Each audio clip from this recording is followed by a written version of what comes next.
Hi friends, எல்லோருக்கும் வணக்கம். எல்லோரும் எப்படி இருக்கீங்க? எல்லோரும் நல்லா இருப்பீங்கன்னு நினைக்கிறேன். நேற்றும் சரி, இதுக்கு முன்னாடி நான் ஆடு மேய்க்கிற வீடியோ போட்டிருக்கும் போதும் சரி, கமெண்ட் செக்ஷனில் நிறைய பேர் வந்து பார்த்து பாதுகாப்பாக மேய்ச்சிட்டு வாங்க, பார்த்து இருங்க சிஸ்டர், பத்திரமா இருங்கன்னு நிறைய பேர் அக்கறையாக கமெண்ட் பண்ணியிருந்தீங்க. அனைவருக்குமே ரொம்ப ரொம்ப நன்றிங்க ஃப்ரெண்ட்ஸ், ரொம்ப ரொம்ப நன்றி. அதே மாதிரி நீங்களும் வந்து எங்கே போயிட்டு வந்தாலும் சேஃபாக போயிட்டு வாங்க, வீட்லேயே இருந்தாலும் பத்திரமா பாதுகாப்பாக இருங்க, சரிங்களா? ஏன்னா உலகத்தில் அப்படி நடக்குது, அக்கிரமம் நடந்துட்டு இருக்குது நாட்டில். குழந்தைங்கள வந்து மெயினாக பத்திரமா வச்சுக்கோங்க, சரிங்களா? பாதுகாப்பாக பார்த்துக்கோங்க. ஆண் குழந்தையாக இருந்தாலும் சரி, பெண் குழந்தையாக இருந்தாலும் சரி, பாதுகாப்பாக பார்த்துக்கோங்க. இந்த காலத்தில் அக்கம் பக்கத்தில் கூட யாரையுமே நம்ப முடியலன்னு சொல்கிறாங்கல்ல, அது கரெக்டாக தான் இருக்குது. அதனால் வந்து பாதுகாப்பாக முடிஞ்ச அளவுக்கு பார்த்துக்கோங்க, சரிங்களா? எனக்காக அக்கறையாக சொன்னவங்களுக்கு ரொம்ப ரொம்ப நன்றி. இன்னைக்கு காலையிலேங்க ஃப்ரெண்ட்ஸ், நான் வந்து ஆராதனா குட்டியும் சுகாசியும் ரொம்ப திட்டேன். அதனால் வந்து வெயிட் பண்ணிகிட்ருக்குறேன். அவங்க ஸ்கூல்லேருந்து வந்ததுக்கப்புறம் அவங்ககிட்ட பேசிட்டு ஸ்நாக்ஸ் எல்லாம் கொடுத்துட்டு 2 பேர்த்தையும் ஆடு மேய்க்கிற கூட்டிகிட்டு போகலான்ட்டு வெயிட் பண்ணிகிட்ருக்கேன்.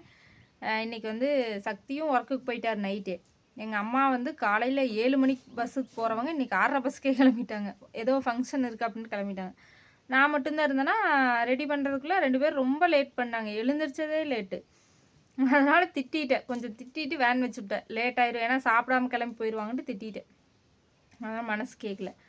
அதுக்கப்புறம் வீடியோ ஒரு நாளைக்கு ஒரு 2 வீடியோவாவது போடுங்கன்னு சொல்லி ஒரு சிலர் கேட்குறீங்க. அதையும் மீறி ஒருத்தர் காமெடிக்காக சொன்னாரா இல்லை நிஜமாக இதில் 3 வீடியோ போட சொல்கிறீங்க. எனக்கு வீடியோ எடுக்கவே டைம் இல்லைங்க ஃப்ரெண்ட்ஸ். காலையில் எழுந்திரிச்சு அவங்கள ரெடி பண்ணி அனுப்பிட்டு அதுக்கப்புறம் மாட்டை கொண்டு போய் கட்டிட்டு வந்துட்டு, மாடு ஆடெல்லாம் பார்க்குறக்கு வந்து அவங்கள பார்த்துட்டு, அதுக்கப்புறம் ஆடு மேய்ச்சிட்டு வந்துட்டு வீட்டில் காய போட்ட துணியெல்லாம் எடுத்து வச்சுட்டு, மாவு வந்து தக்காளி தோசைக்காக அரிசி ஊற வச்சுட்டு போனேன். அது அரைச்சி வச்சுட்டு மத்தியான சாப்பாடு சாப்பிடும்போதே மணி 1:30 2 மணிக்கு ஆயிடுச்சு. கொஞ்சம் நேரம் ரெஸ்ட் எடுத்தேன். அப்புறம் குளிச்சுட்டு இப்போ ஆடு கொண்டு போய் கட்டணும். மாட்டை கொண்டு போய் கட்டிட்டு ஆடு மேய்க்க போகணும். குழந்தைங்க வந்ததுக்கப்புறம் எல்லாம் ஸ்நாக்ஸ் எல்லாம் எடுத்து கொடுத்து சாப்பிட வச்சுட்டு அப்புறம் கிளம்பணும். அதனால் ஃபஸ்ட்டு இப்போ மாட்டை மட்டும் கட்டிட்டு வந்துடுவேன். அதுக்கப்புறம் இவங்களை கிளப்பிட்டு அப்புறம் ஆட்டையும் கூட்டிகிட்டு போய் மேய்ச்சிட்டு வரணும். வந்துட்டு தான் தோசை சுட்டு சட்னியெல்லாம் அரைக்கணும். எங்கேயும் ஃப்ரெண்ட்ஸ் வீடியோ எடுக்கவே முடியல. நீங்கள் சொன்ன மாதிரி வீடியோ போட நான் தெரு விளக்குக்கு பதிலாக தெரு கேமரா தான் மாட்டணும் போல இருக்குது. எல்லா மூலையிலையும் ஒரு கேமரா மாட்டணும். என்ன பண்ணுறது, வந்துட்டாங்க. இங்கே பாருங்க, எங்கள் ஆத்துக்காரர் பண்ண வேலையை பாருங்கள். அந்த அந்த கட்டையெல்லாம் கிடந்துச்சு இல்லைங்க, அவர் கொண்டு வந்தது. அதை ஒரு கதவு மாதிரி வந்து இங்கே பாருங்க ஆணி அடித்து எப்படி வச்சுருக்குறான்னு பாருங்கள்.